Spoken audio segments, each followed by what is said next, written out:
नरेंद्र मोदी आज बनारस जा रहे हैं, काशी जा रहे हैं और वहाँ से चुनाव जीतने के बाद लगातार तीसरी बार वहाँ पर वो जनता का धन्यवाद करेंगे। वहाँ उनके कुछ कार्यक्रम भी लगे हुए हैं।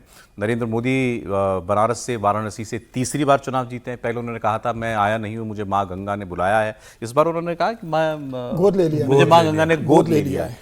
तो अब मैंने आपको वो कांग्रेस के प्रवक्ता का तंज तो मैंने आपको बता ही दिया था कि राहुल गांधी तो उत्तर भारत में रायबरेली से और दक्षिण भारत में वायनाड से दोनों से जीत के आ गए। क्या प्रधानमंत्री ने बिना नाम लिए तंज में कहा कि प्रधानमंत्री में है ये क्षमता या साहस है कि वो उत्तर भारत और दक्षिण भारत दोनों से चुनाव जीत करके दिखा दें? देखिए, आप बार बार ये कह रहे थे, फिर भी मैं सोचा तो नहीं बोलूंगा। किसी हिंदू बहुल कॉन्स्टिट्यूएंसी से क्यों नहीं चले गए थे राहुल गांधी? ये सवाल फिर पूछा जाएगा ना। आखिर आप वायनाड ही क्यों गए थे? आप मुस्लिम डोमिनेटेड कॉन्स्टिट्यूएंसी में ही क्यों जाना चाहते हैं? पीएफआई डोमिनेटेड आप अपना झंडा तक नहीं लगाते हैं।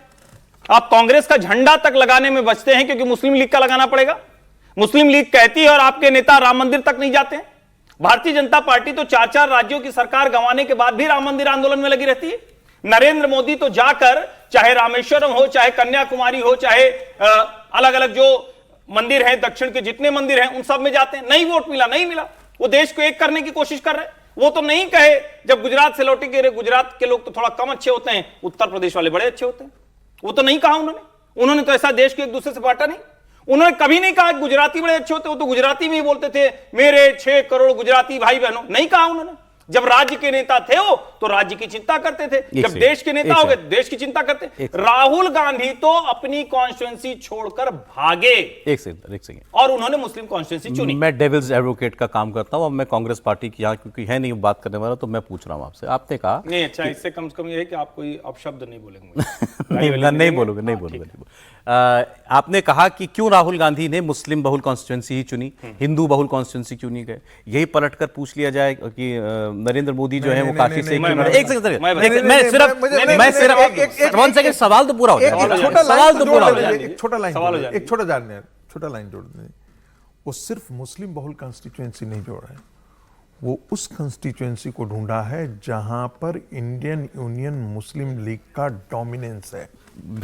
वहां पर हिंदुओं की इलेक्टोरल क्षमता नहीं है ऐसी कि आप अपने दम पर किसी को जिता सकें। ठीक, तो मोदी जी जो हैं वो किसी मुस्लिम बहुल कॉन्स्टिट्यूएंसी से या वायनाड जैसी कॉन्स्टिट्यूएंसी जहां सर मुसलमान और ईसाई 50% से ज्यादा हैं, वहां से चुनाव लड़ लेते। देखिए, इसका जवाब बड़ा सीधा सा है। नरेंद्र मोदी कोई उस तरह की फ्रॉड सेकुलर वाली राजनीति क्लेम नहीं करते। नरेंद्र मोदी जिस पार्टी से आते हैं उसको यही सारे लोग हिंदू पार्टी कह के, और इस देश के मुसलमानों ने स्वतंत्रता के बाद से ही देश बट गया, कांग्रेस के नेतृत्व में बटा, मुसलमानों के लिए देश हो गया, फिर भी वो रहे और उसके बाद भी वो भाजपा विरोधी रहे। ठीक है, मैं तो आपके आर्गुमेंट पर मैं उसी आर्गुमेंट पर दिया। तो ये और रायबरेली हिंदू बहुल सीट नहीं है क्या? रायबरेली जीते तो हिंदू बहुल सीट नहीं है। ये ओनस जाता है राहुल गांधी पर, नरेंद्र मोदी पर नहीं जाता है। और अगर आप कह रहे हैं मुस्लिम डोमिनेट, क्या गुजरात में मुसलमान नहीं है क्या?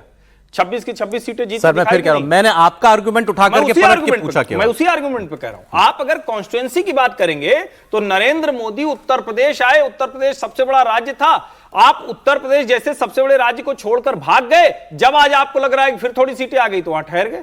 मोदी इतने तो नहीं किया, नरेंद्र मोदी की तो इतनी सीटें नहीं थी। और आज ये लोग फ्री एंड फेयर इलेक्शन की बात कर रहे हैं। समाजवादी पार्टी के इतिहास में कभी 37 सीटें उसको नहीं मिली थी। मुलायम सिंह यादव से लेकर अभी तक बताइए कब वो 37 सीटें पा गई? 36 सीटें थी इसके पहले, मुझे जहां तक ध्यान में आ रहा है। और इतनी जबरदस्त सफलता, कहें कि यहां जहां पीक कर चुकी है। तो आप अगर आंकड़ों से आप अगर गलत तरीके का भ्रम बनाकर चीजें कर रहे हैं तो वो कैसे होगा?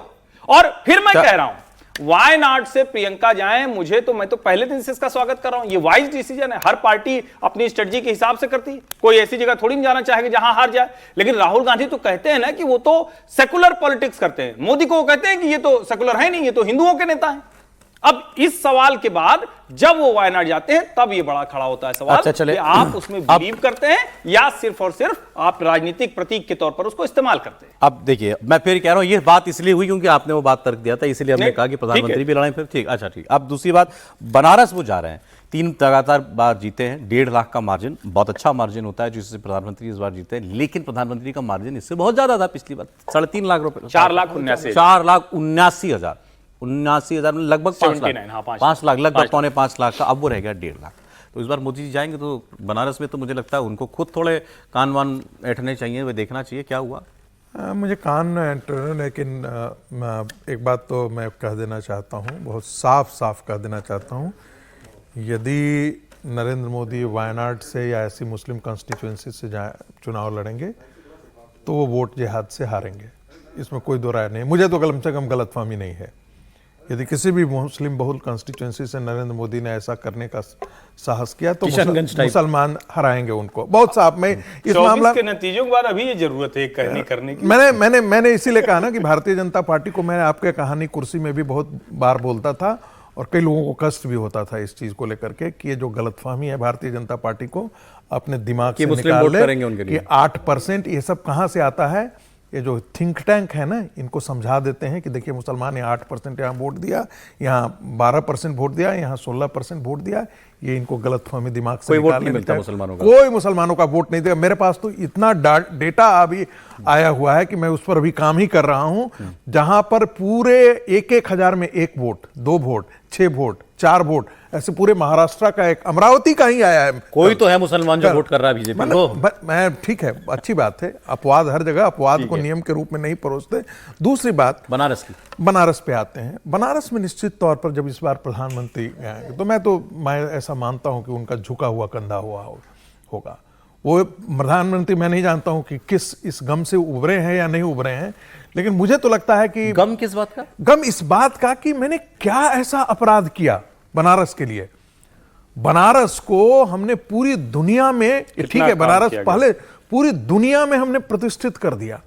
बनारस के बिजनेस को हमने पूरी दुनिया में, कारीगरें वहां पर 40-40 हजार कारीगर जो हैं वो एक्सपोर्ट कर रहे हैं अपने शिल्प उद्योग से संबंधित प्रोडक्ट्स को लेकर के। ऐसी स्थिति में क्या ऐसा अपराध हुआ कि जिसके कारण हिंदू समाज जो है वो वहां पर वोट देने के लिए नहीं कुछ तो हुआ होगा। मैं फिर वही कह रहा हूं, ये नरेंद्र मोदी को अंदर अंदर जरूर खाता होगा, या भारतीय जनता पार्टी को आत्ममंथन करने के लिए बिल्कुल मजबूर करता होगा कि ऐसी क्या हो गई कि बनारस जैसे जगह में, हम तो अयोध्या हारने के लिए भी हम तैयार हैं, मैं इसलिए ऐसा कह रहा हूं, अयोध्या के लिए सामाजिक समीकरण एक बड़े डिफरेंट प्रकार का था, लेकिन काशी जहां नरेंद्र मोदी खुद लड़ रहे हो, लल्लू सिंह का हम मान लेते हैं कि कैंडिडेचर बहुत खराब था, प्रधानमंत्री का कैंडिडेचर तो नहीं खराब था। राजनाथ सिंह तो बड़े लिबरल फेस माने जाते थे और माना जाता था कि सिया उनके लिए कम से कम वोट करते हैं। याद दिला दिया आपने। राहुल गांधी ने अपने उसमें जो मैंने बताया ना, उसमें उन्होंने कहा फ्री एंड फेयर इलेक्शन होता तो ये हो जाता। उसमें उन्होंने ये भी कहा कि उन्होंने अयोध्या बोला, अयोध्या बीजेपी का हारना इस बात का सबूत है कि अब देश में नफरत की राजनीति नहीं चलेगी।